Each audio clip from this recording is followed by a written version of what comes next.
Hello, welcome to this very simple tutorial on how to apply wind loads in Embrace 3D and also on how to define and run an eigenvalue frequency analysis. So in other words, how to find the natural modes of a structure, a steel superstructure here.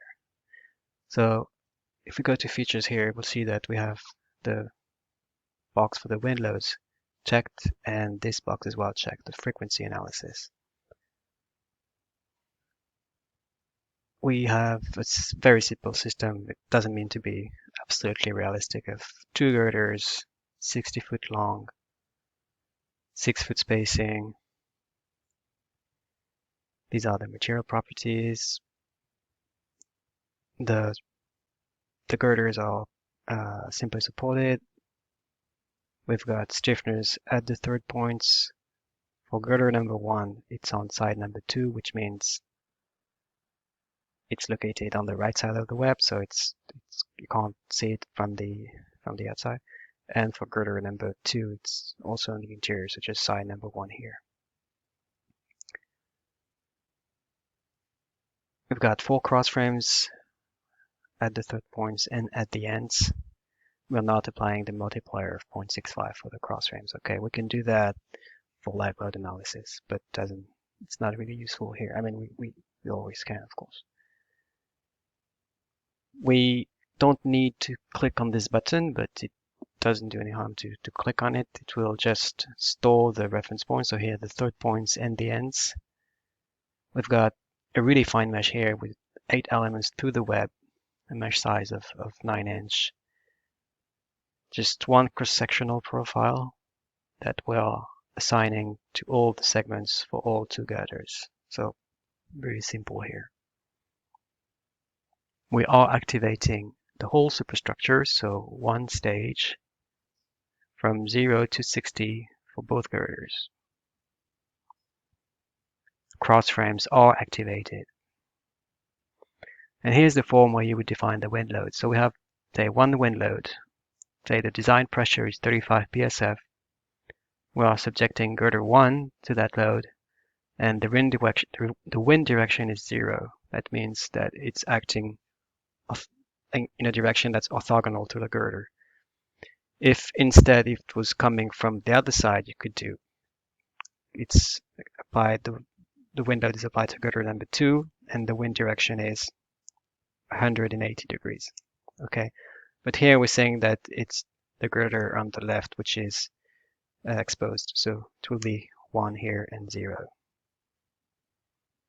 We're just looking at the wind load, so we are turning off the self weight. And here's the form where you can specify the parameters for the eigenvalue frequency analysis. So there's 2 formulations for the mass matrix, consistent or lumped. This is kind of detailed. Okay, you don't need it will give the same results almost. So here we have a consistent mass matrix. Consistent means that the way the load is applied is consistent with the shape functions of the shell element. Okay, that's all. We are running the frequency analysis here for stage number 1, so we enter 1 here. And again, we don't have to click on this button, but here we don't need to go to 100. Okay, we're just looking for this frequency, and let's do 5 here. That should be enough, 5 or 10. That's it. Let's click on next and let's run the analysis.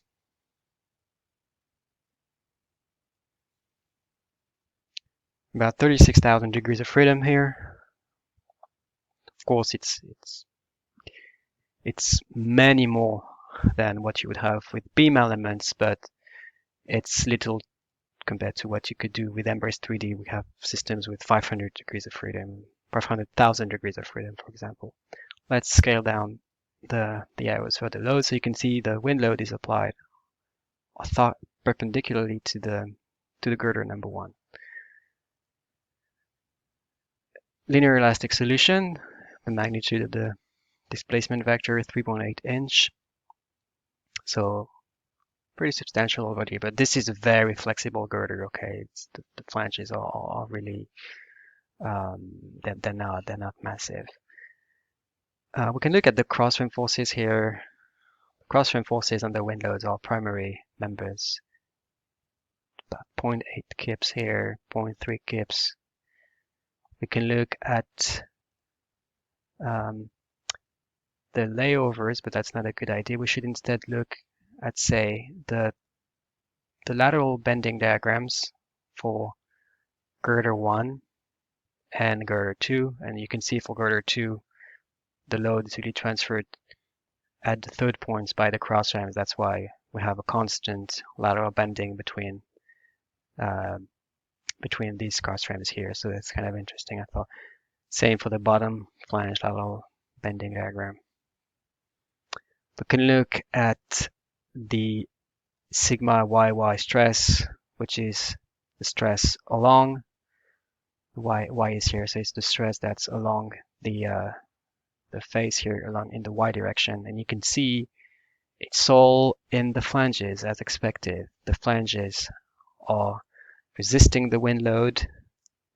This is the envelope, so 11 ksi stress here.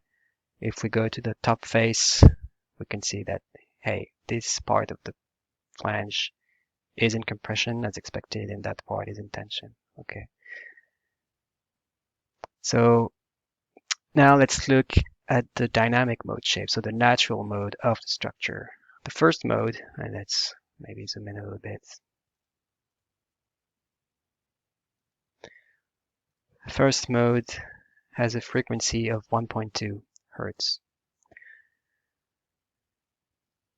This is a really simple mode. So the structure is bending in its minor axis as expected, of course. Dynamic mode number 2, now the structure is bending between the brace points, okay, as expected. Dynamic mode number 3 is a torsional mode, okay. This is what it does. It's a torsional mode. So it's kind of similar to what we would have in buckling, but here, of course, it's not a buckling mode, it's a natural mode. And there's also here a fourth mode, which is kind of a primary axis bending here combined with a lateral torsional mode. So I hope this is useful. Wind loads can be an issue for bridges during erection, so you can really look at the lateral bending diagrams on the flanges and the overall stresses by using a combination of wind loads and dead loads and superimposed dead loads. So that's something you can do in Embrace 3D. Thank you for your attention and stay tuned for further tutorials.